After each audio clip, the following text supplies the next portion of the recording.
e, na sequência, iniciando as apresentações técnicas, para uma breve explanação sobre os desafios da gestão ambiental em Minas Gerais, ouviremos o secretário de Estado de Meio Ambiente e Desenvolvimento Sustentável, SEMAD, Adriano Magalhães Chaves.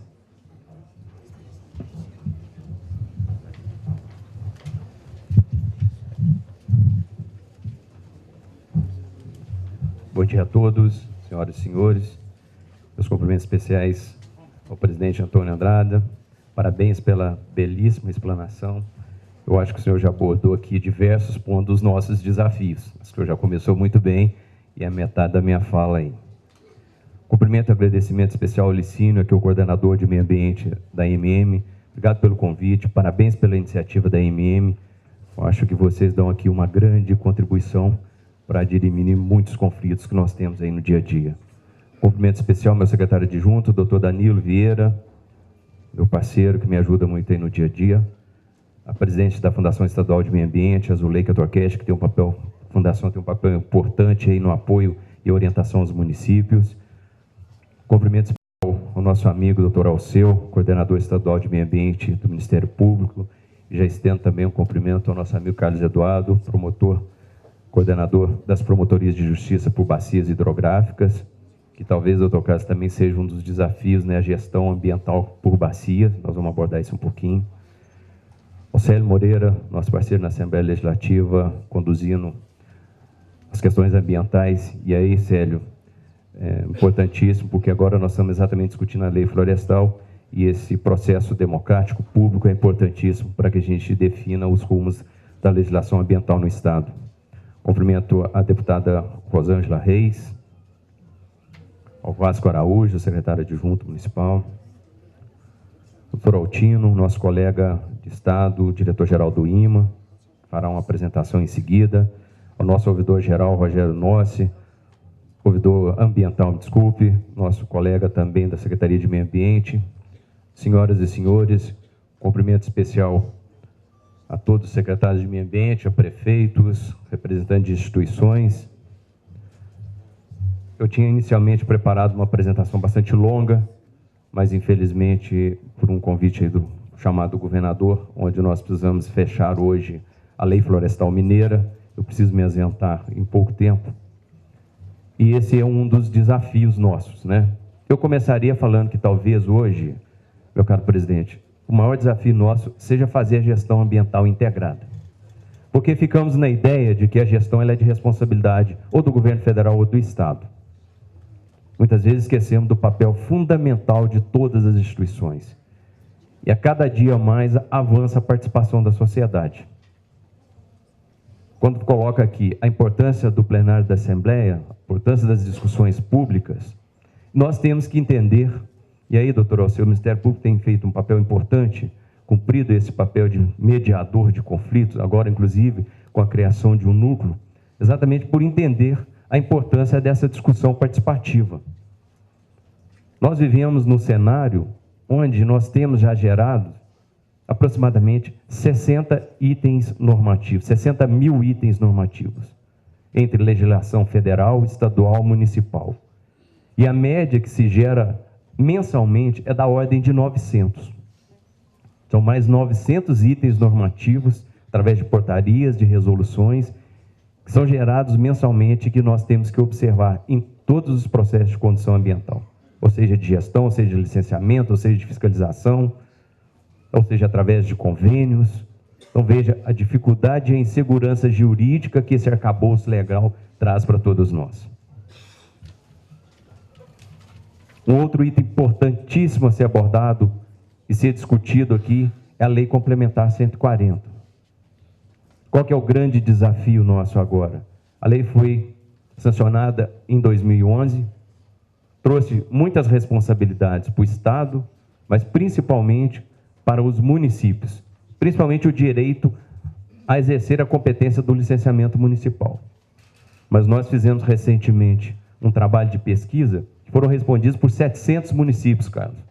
E desses 700, olhando as regras mínimas que o município deve ter, as condições mínimas para fazer licenciamento até classe 1 até classe 2, e também as regras para licenciamento de classe 3 e classe 4, apenas 20 municípios teriam condições hoje de fazer licenciamento no estado.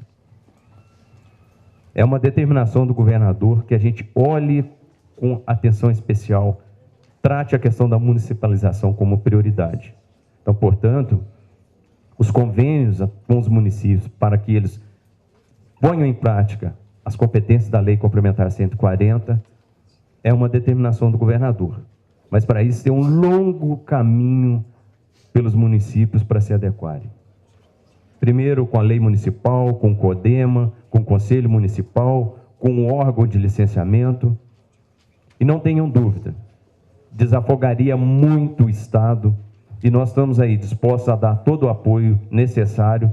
E o doutor Danilo, meu secretário adjunto, inclusive, tem conduzido isso aí em diversos municípios, no sentido de orientar e apoiar os municípios para que eles exerçam essa competência da Lei Complementar 140 e possam fazer o seu licenciamento.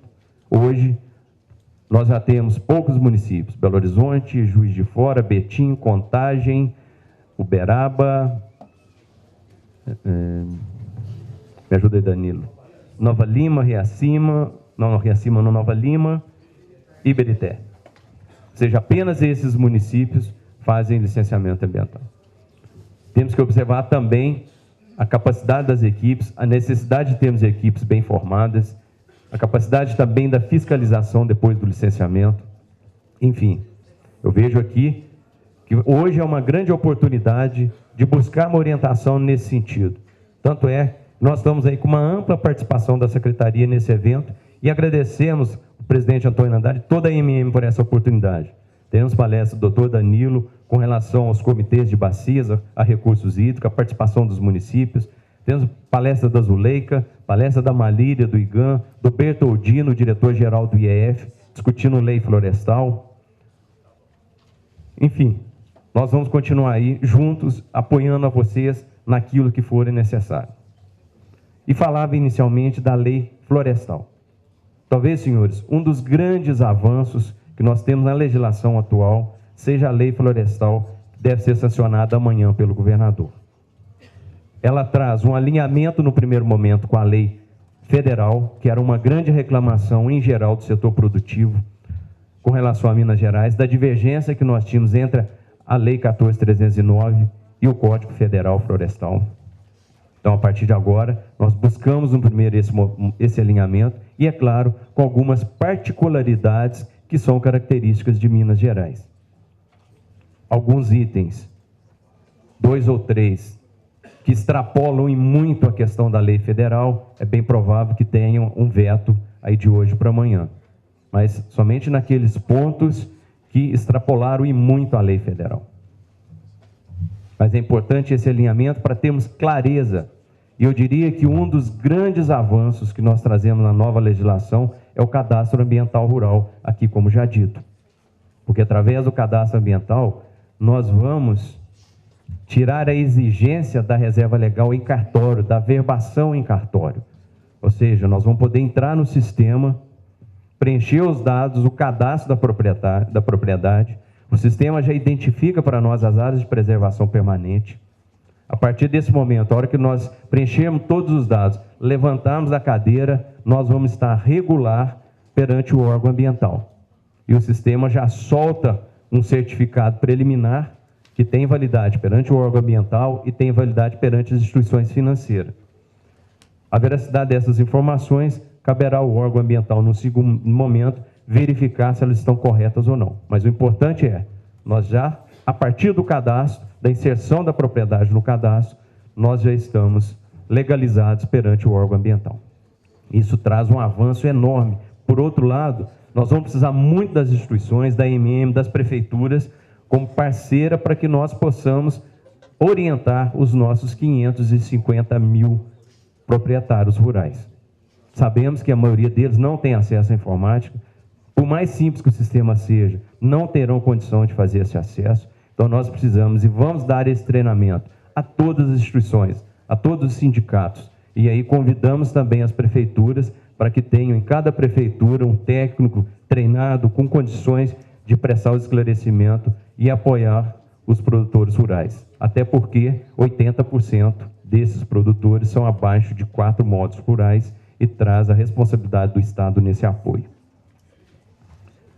Um outro ponto que traz de responsabilidade para nós, que vamos precisar aí dos municípios, e o Ministério Público já tem sido grande parceiro nosso, é a gestão de fauna.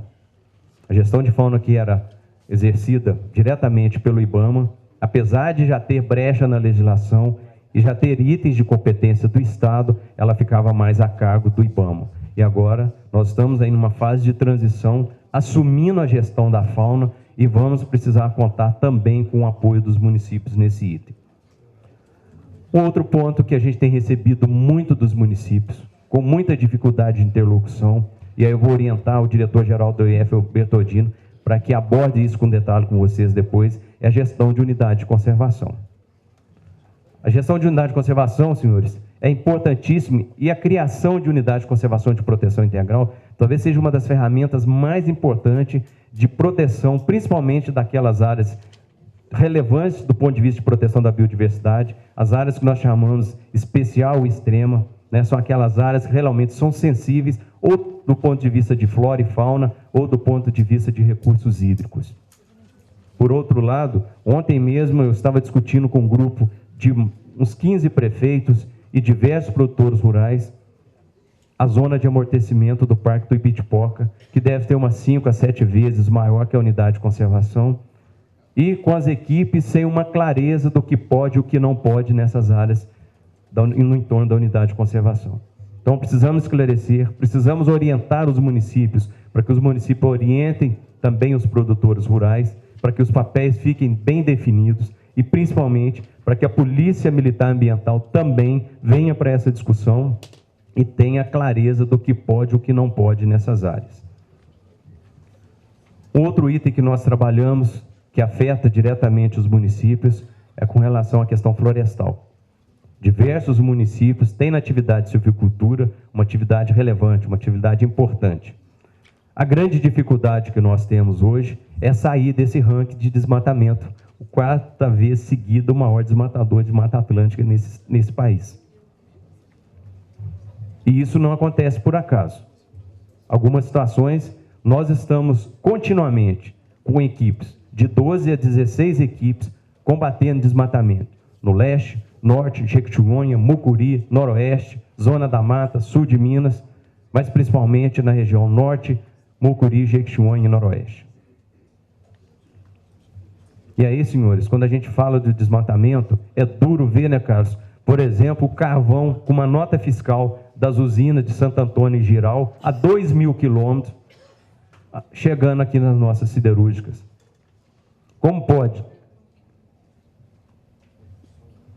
E o custo desse frete? Como é que se justifica isso? Ou seja, é o carvão no nosso lado norte, do Jequitinhonha, do Mucuri, que está vindo para as nossas siderúrgicas, esquentada, cobertada por notas de outros estados.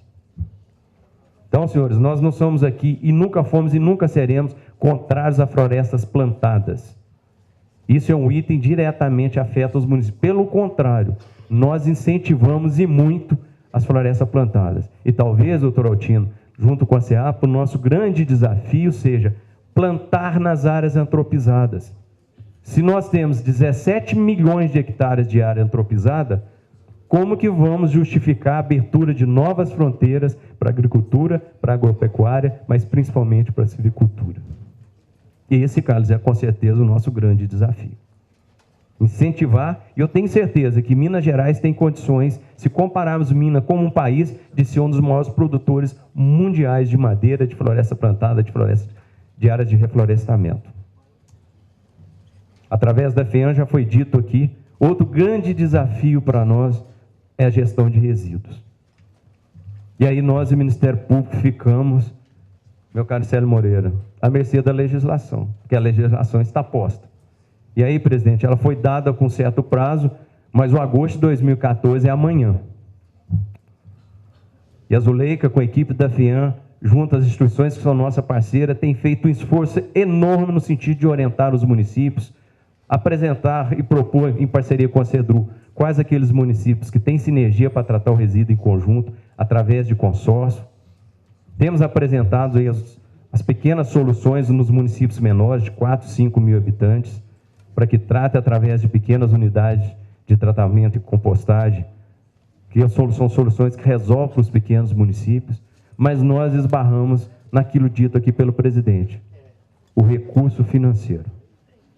Porque a conta que nós fazemos, porque colocar o lixo no lixão custa zero. Então nós temos, na maioria das vezes, só o custo da coleta.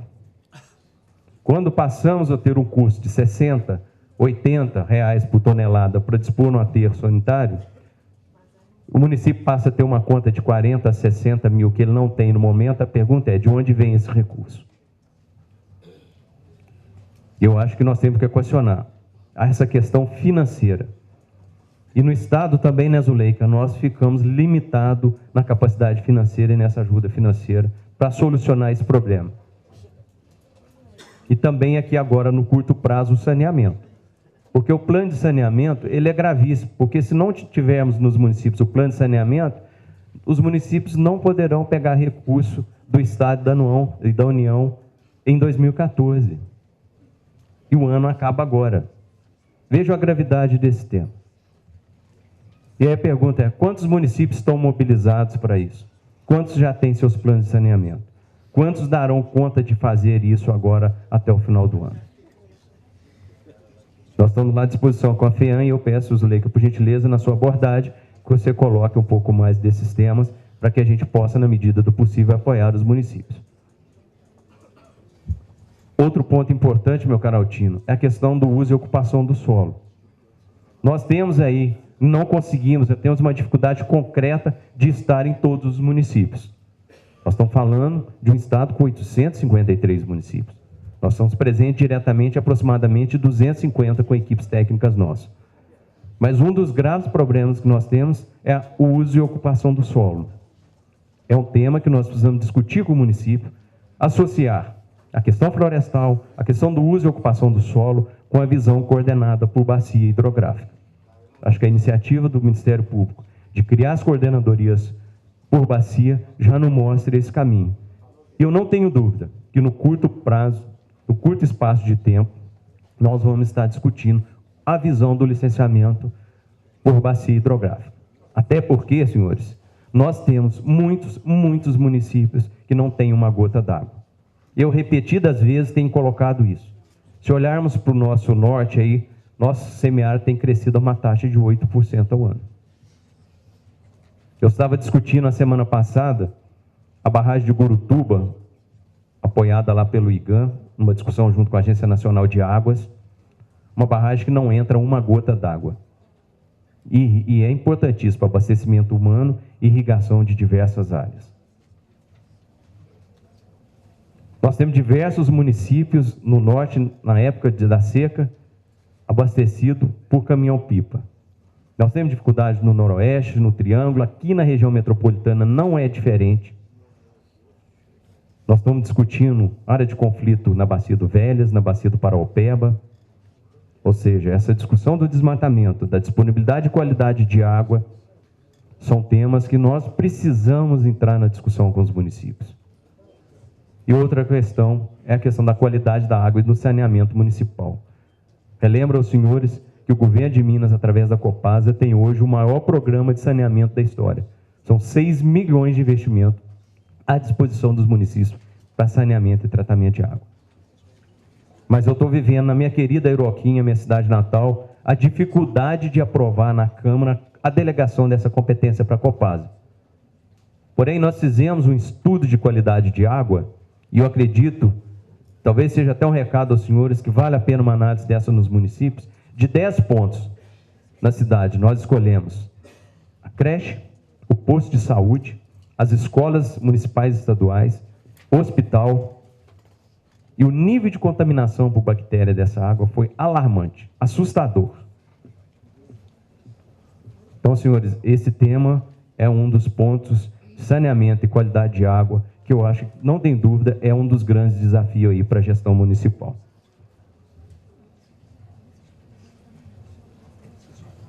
Nós vamos ficar com a nossa equipe aqui de plantão com os senhores até o final do evento, discutindo detalhadamente as ações da Fundação Estadual de Meio Ambiente, as ações do IEF, do Instituto florestal, da gestão florestal em Minas Gerais, da lei florestal no detalhe, o Instituto Mineiro de Gestão das Águas, o IGAM, para olharmos a questão das bacias, a questão da cobrança, a questão da participação municipal nos comitês de bacias, que é outro desafio nosso. O doutor Danilo é o nosso representante direto nos nossos comitês, preside, inclusive, comitê de bacia, e o grande desafio é a participação nossa, de uma forma geral, na discussão, na gestão das águas. Então, faço aqui um apelo aos municípios, participem dos comitês, participe da discussão de gestão de águas, que podem ter certeza que os senhores engrandecerão muito e nos ajudarão a tomar decisão que vão mudar o rumo, o destino do nosso estado aí nos próximos anos. Desejo a vocês um excelente evento, mas saiam daqui com a consciência de que a gestão ambiental, ela é responsabilidade e competência de todos nós. Muitíssimo obrigado.